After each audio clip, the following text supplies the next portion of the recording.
जो आज राजनीति देश में चल रही है, मौजूदा पार्टी की ही अगर मैं बात करूं तो मौजूदा पार्टी कह रही है कि भी जब हरियाणा में होता है तो जाट नॉन जाट होता है, आरोप राजकुमार सैनी पे लगते हैं, जबकि मैंने 100% आरक्षण का पक्ष लिया। और मैं वो कॉपी भी आपको बार बार दिखाता हूँ कि मैंने 100% आरक्षण की बात कही थी जब जाट आरक्षण में लोगों ने आरोप लगाए थे। मैंने कहा था कि 50 साल राज करने वाले लोगों को भी, जिनके 5-5 मुख्यमंत्री रहे, अगर उनको भी रिजर्वेशन की जरूरत पड़ रही है तो फिर 5-4 कौमें हो रहेगी पीछे, ब्राह्मण बनिए ठाकुर और पंजाबी, उन सब को भी साथ लो, जनसंख्या की गिनती कराओ, जनसंख्या के अनुपात में जिसने ज़्यादा दबा रखे रोजगार उनको रोक दो और जिनके पास अभी तक नहीं मिले उनको शुरू कर दो। इस 100% की बात को लेकर के मैंने बात कही, लेकिन बीजेपी ने फायदा उठाया जाट नॉन जाट करके। जब बिहार में जा रहे हैं तो वहाँ हिंदू मुसलमान हो रहा है, जब यूपी में जा रहे हैं हिंदू मुसलमान हो रहा है, और जब महाराष्ट्र में जाते हैं तो मराठा पटेल होता है। ये व्यवस्था इस देश की नहीं थी। जो गौतम बुद्ध ने जिस बात को लेकर के, हमारे देश का नाम है अशोक सम्राट का, चंद्रगुप्त मौर्य का, गौतम बुद्ध का, यहाँ जैन धर्म और बौद्ध धर्म दो ही धर्म थे जिन्होंने दोनों ने ईश्वर की स्वीकारिता को निकारा है कि इंसान नर ही नारायण है। जिन्होंने कहा अपना दीपक आप बनो, जो गौतम बुद्ध की वाणी थी, धम्मो सनातनो जो उनका था। लेकिन लोग कभी आर्य बन जाते हैं, कभी वैदिक धर्म बना लेते हैं, कभी हिंदू धर्म बना लेते हैं, कभी सनातन धर्म कर लेते हैं, कभी ब्राह्मण धर्म कर लेते हैं। बार बार लोगों को गुमराह करने से लोगों ने इस देश का बंटा धार कर दिया। हमारा सिर्फ इतना कहना है कि इस देश में जो राजनीति इस वक्त आरोप प्रत्यारोप की स्थापित हो गई है, जो लोग आज 50 साल से राज पहले कर चुके हैं, कांग्रेस वाले आरोप लगाते हैं बीजेपी पे कि हमने ही सब कुछ किया और मौजूदा सरकार तो बेच रही है।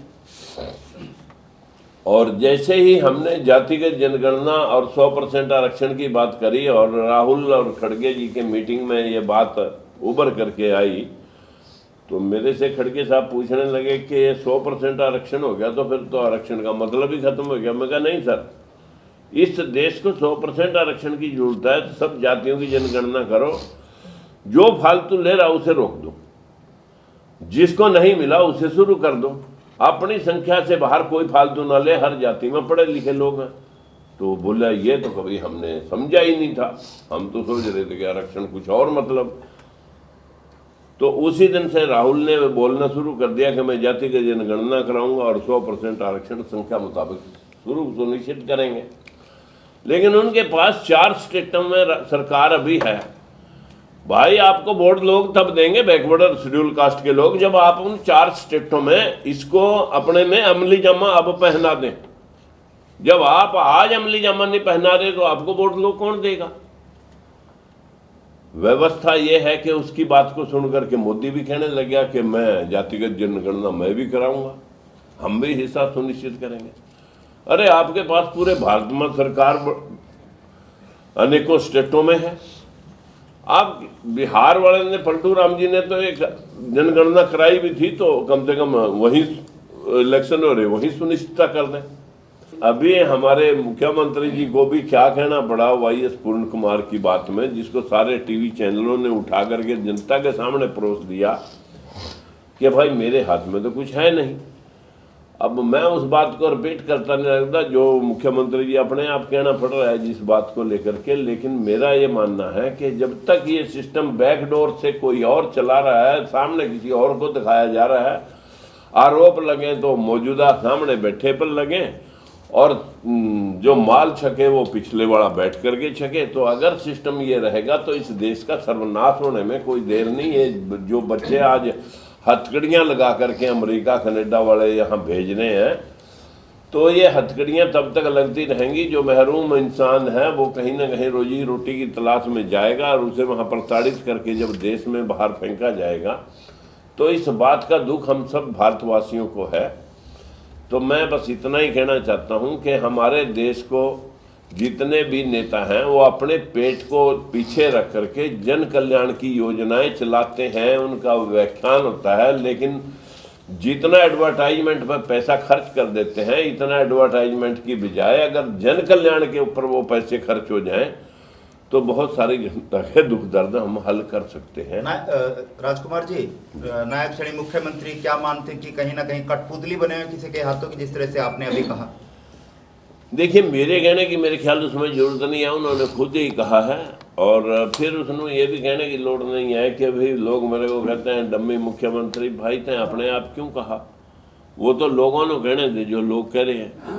अपने आप जब मैं कहूँगा कि मैं तो मन कोई कमज़ोर है, मैं तो पहलवान हूँ, मैं पहलवान हूँ या कमजोर, आपको क्या लगता है वाकई में कठपुतली है या डम्मी है? देखिए, मैं इसके ऊपर कुछ नहीं कहूँगा, जनता की ओपिनियन आप लेते रहे। सैनी साहब, जब से मुख्यमंत्री नायब सैनी बने हैं तब से आप भी कहीं ना कहीं लुप्त हो गए हैं, आपके भी बयान नहीं आए। उससे पहले के मुख्यमंत्रियों के खिलाफ आपके बयान बहुत आए हैं, क्या साठगांठ चली हुई है अंदर खाते? मैं भैया लुप्त नहीं हूँ, क्योंकि ये बैकवर्ड समाज का मुख्यमंत्री इसलिए बनाया गया और विशेष तौर पर इसमें सैनी समाज का इसलिए बनाया गया क्योंकि मैंने 104 पार्टियों का समर्थन जैसे ही कांग्रेस को दिया तो बीजेपी की हवा सरक गई कि बैकवर्ड तो राजकुमार सैनी के साथ 50% तो उधर जाएगा और सरकार घूम जाएगी। अगर कांग्रेस वाले मेरे को 5, 7, 4, 10 2 भी, लास्ट में मैंने कहा कि 2 ही दे दो। जब उन्होंने नहीं दी, मैंने कहा आ जाओ फिर भर लो थाली। बनी हुई सरकार को पलट करके नायब सैनी को सपोर्ट किया और आज नायब सैनी की सरकार है या मनोहर लाल खट्टर की सरकार है या बीजेपी की सरकार है, वो तो आप सारे देख ही रहे हैं। लेकिन हकीकत में अब मेरा, जब मैं आपको सपोर्ट कर रहा हूं तो मुझे 1-2 साल तो आपको देखना भी चाहिए।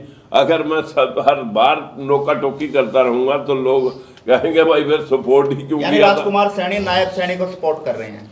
आज की डेट में तो मैं आपको स्पष्ट कर सकता हूं कि मैंने वोट कह करके डलवाए सबको और ये भी कहा कि भाई अगर अपने भाई को किसी ने आगे किया है तो चलिए देख लो, कुछ आपका कुछ कल्याण हो जाए। और विशेष तौर पर बैकवर्ड का तो कोई हरियाणा में नाम आता नहीं था और बैकवर्ड क्लासेस के व्यक्ति को जब आगे किया तो हमारा फर्ज बनता है कि भाई ठीक है भाई, मेरे को नहीं, क्योंकि मोदी ने भी कह दिया कि मैं जाति की जनगणना कराएगा, हिस्सा सुनिश्चित करूंगा।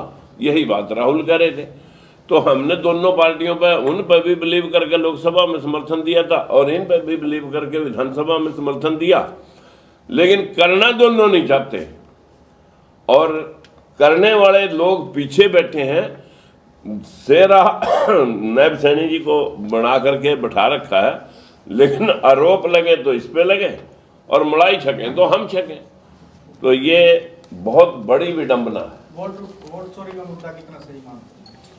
वोट पड़ रहे हैं भैया, चोरी चारी मैं नहीं मानता। वोट मैंने कहा कि आपको हमने वोट डलवाए जबकि हम प्रतिरोधी थे, लेकिन बीजेपी वाले बहुत सियासतदान हैं और जहां तक बैकवर्ड क्लास की सोच जाती है वहां से तो वो शुरू करते हैं। उन्होंने राजकुमार सैनी को किसी भी तरीके से पीछे हटाने के लिए एकदम पलटी मार करके, जिसको टिकट देने में भी संकोच कर रहे थे, तो एकदम पलटी मार करके उसे मुख्यमंत्री बना देना है कोई छोटा काम थोड़ी है। तो ये सेटिंग की राजनीति कब तक चलेगी? ये सेटिंग की राजनीति अभी मोहन यादव के ऊपर उसने कह दिया था कि मैं 27% आरक्षण सुनिश्चित करूंगा। तो एक आनंद स्वरूप कोई बाबा है, मतलब जो बड़े पेट वाला, और उसको इनको जब जिस दिन जूतियां पड़ने लगी इन बाबा को, लोग गिनेंगे नहीं, इतनी मार देंगे कि वो कह रहा है कि ये कैंसर है, कैंसर ये मोहन यादव, इसको जो है ना जितनी जल्दी हटा देंगे तो ये मध्य प्रदेश में से बीजेपी को खत्म कर देगा। ये देना कुछ नहीं जानते इस ओबीसी को, सिर्फ वोट लेना चाहते हैं। मैंने आपको ये बात कही कि लोगों को कुछ ऐसा लगा, मैं जब इंद्री में चुनाव लड़ रहा था तो लोगों ने प्रेशर लगा दिया कि आपकी वजह से ये हारेंगे। मैंने कहा भाई मैं तो अपनी पार्टी की लड़ाई लड़ रहा हूँ, विचारधारा की लड़ाई लड़ रहा हूँ। बोले जी आप हमारे कहने से तो इस वक्त आप जो है ना ओबीसी के चीफ मिनिस्टर को बन जान दो, आप ओबीसी की लड़ाई लड़ रहे हैं और ओबीसी का चीफ मिनिस्टर एक पार्टी बनाने जा रही है तो आप सपोर्ट कर दो। मैंने कहा भाई अगर ओबीसी का भला होता हो जिसको सभी सरकारों ने निचोड़ा है तो मैं कर देता हूँ, तो मैंने अपने सारे कैंडिडेट वापस ले करके और बीजेपी के नायब सैनी आए थे मदद मांगने राजकुमार? नहीं, मेरे पास मैं किसी के कहने से थोड़ी किसी को सपोर्ट करता हूँ। मैं विचारधारा पे काम करता हूँ।